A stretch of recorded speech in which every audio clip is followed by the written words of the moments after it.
కాకముందు Srikrishna committee report ముందట Srikrishna committee ముంగట మా సంస్కృతికి సంబంధించినటువంటి పాఠాలు లేవు, మా వీరుల యొక్క పాఠ్యాంశాలు మా పిల్లలకు చెప్తలేరు అని చెప్పి ఉదాహరణలతో సహా ఎట్లా తెలంగాణ జాతిని అనగదొక్కుతున్నారని దేశవ్యాప్తంగా ఒక చర్చ జరిగేలా చేసినటువంటి సంస్థ తెలంగాణ జాగృతి సంస్థ.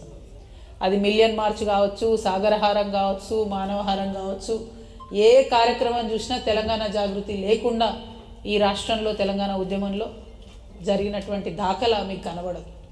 అంత పెద్ద ఎత్తున ఉద్యమంలో పాల్గొన్నాం. అదేవిధంగా రాష్ట్రం వచ్చిన తర్వాత కూడా మేము మా యొక్క సంస్థ యొక్క ఆశయాలను మరి తెలంగాణ ప్రజల బాగుల కోసం పనిచేయాలి కాబట్టి మా లక్ష్యాలను మళ్ళీ ఒకసారి సవరించుకున్నాం. రాష్ట్రం వచ్చింది, ఉద్యమం విజయతీరాన్ని ముద్దాడింది. వచ్చినటువంటి రాష్ట్రంలో మన పాత్ర ఎట్లుండాలి అని చెప్పి ఆలోచన చేసుకున్నాం. ఇప్పుడు ఎట్లయితే మొత్తం అన్ని జిల్లాల ప్రజలతో మాట్లాడుతూ ఉన్నామో అప్పుడు కూడా అన్ని జిల్లాల్లో నాయకులను పిలుచుకొని రాష్ట్రం వచ్చిన తర్వాత మరి మనం ఏం చేయాలి అంటే అప్పుడు వచ్చిన ఆలోచన ఏంటంటే, ఇది 2014 మాట చెప్తున్నా నేను, ఖచ్చితంగా మన రాష్ట్రంలో మానవ వనరుల అభివృద్ధి అనేటటువంటిది ఒక బాధ్యతగా తీసుకోవాలి. మన పిల్లలు ఎవరైతే చదువుకున్నారో వారికి స్కిల్ డెవలప్మెంట్ చేయాలి, తద్వారా ఉద్యోగాలు తెప్పించాలని చెప్పి మొత్తం 17 ఎంపీ సెగ్మెంట్లలో తెలంగాణ జాగృతి స్కిల్ సెంటర్స్ పెట్టి 2014 నుంచి దాదాపుగా 2022 వరకు కూడా పనిచేసి వేలాది మంది తెలంగాణ బిడ్డలకు ఉద్యోగాలను ఇచ్చినటువంటి సంస్థ తెలంగాణ జాగృతి సంస్థ.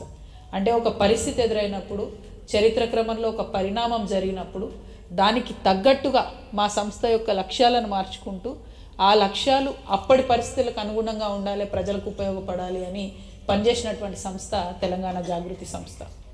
మరి ఇవాళ తెలంగాణ రాష్ట్రం వచ్చి ఇన్ని సంవత్సరాల తర్వాత మేము ఆలోచిస్తూ పనిచేస్తూ ఉన్నటువంటి క్రమంలో మహిళల కోసం ఖచ్చితంగా చట్టసభల్లో బిల్లు రావాలి. మరి అది రావాలంటే ఏం చేయాలి? కేవలం కేంద్రం మీద యుద్ధం చేయాలి అని చెప్పి 29 రాష్ట్రాల్లో ఉన్నటువంటి మహిళా సంఘాలను కోఆర్డినేషన్ చేసుకొని, జాతీయ స్థాయిలో ఉన్నటువంటి 18 పార్టీలను కోఆర్డినేషన్ చేసుకొని, ఢిల్లీ బేస్డ్గా కంటిన్యూస్గా ఉద్యమాలు చేసి అన్ని పొలిటికల్ పార్టీస్ని ప్రెజర్ చేయడంలో, ఈ దేశంలో మహిళలకు చట్టసభల్లో రిజర్వేషన్ రావడంలో అత్యంత ప్రాధాన్యమైన పాత్ర పోషించినటువంటి సంస్థ తెలంగాణ జాగృతి సంస్థ. మరి ఆ రోజే మేము కమిట్మెంట్ ఇచ్చినాం.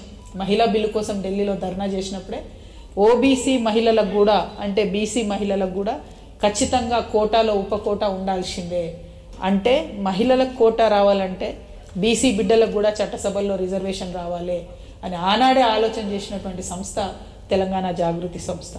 అంటే మేము ఏ పని చేసినా ఉట్టిగానే మీద మీద ఆగమాగం టెంపరీ బెనిఫిట్ కోసం పనిచేసే వాళ్ళం కాదు. ఈ సమాజంలో మా బాధ్యత ఉన్నంత వరకు, మా శక్తి ఉన్నంత వరకు సమాజంలో కొంత మౌలికమైనటువంటి మార్పును తీసుకురావడానికి పనిచేసినటువంటి సంస్థ తెలంగాణ జాగృతి సంస్థ. అల్టిమేట్గా భౌగోళిక తెలంగాణ సాధించుకున్నాం, కానీ సామాజిక తెలంగాణ, ఒక ఆడబిడ్డకి ఇవాళ స్వతంత్రంగా పనిచేసేటటువంటి తెలంగాణ, ఒక యువమిత్రుడు ఉంటే వాడికి పనిచేసుకునేటటువంటి తెలంగాణ, రాజకీయంగా ఒక గౌరవం పొందాలనుకునేటటువంటి ఒక కమ్యూనిటీ ఉంటే ఆ గౌరవం పొందే ఆస్కారం వచ్చేటటువంటి తెలంగాణ,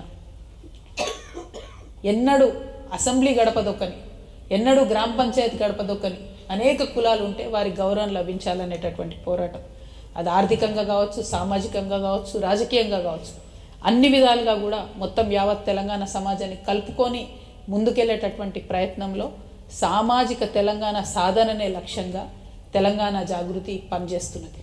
మరి సామాజిక తెలంగాణ అంటే ఏంటి అంటే, ఎట్లా అయితే ఫ్రెంచ్ రెవల్యూషన్లో మనం మాట్లాడుకున్నామో స్వేచ్ఛ కావాలి, సమానత్వం కావాలి, సౌభ్రాతృత్వం కావాలని కొట్లాడినామో, ఎట్లయితే ఇప్పటికీ కూడా ఫ్రెంచ్ రెవల్యూషన్ ఒక ఇన్స్పిరేషను మనకు, తర్వాత వచ్చినటువంటి తెలంగాణ సాయుధ రైతాంగ పోరాటంలో భూమి కోసం, భుక్తి కోసం, విముక్తి కోసం అని ఎట్లయితే కొట్లాడినామో, దాని ఇన్స్పిరేషన్తో వచ్చిన మలిదశ తెలంగాణ ఉద్యమంలో నీళ్లు, నిధులు, నియామకాలను ఎట్లయితే కొట్లాడినామో, ఇవాళ సామాజిక తెలంగాణ సాధించుకోవాలంటే అవకాశం, అధికారం, ఆత్మగౌరవం, ప్రతి ఒక్కరికి అవకాశం దక్కాలి, తద్వారా అధికారం రావాలి, తద్వారా ఆత్మగౌరవం రక్షింపబడాలి అనేటటువంటి ఉద్దేశంతో సామాజిక తెలంగాణ సాధన కోసం ముందడుగేస్తా ఉన్నాం.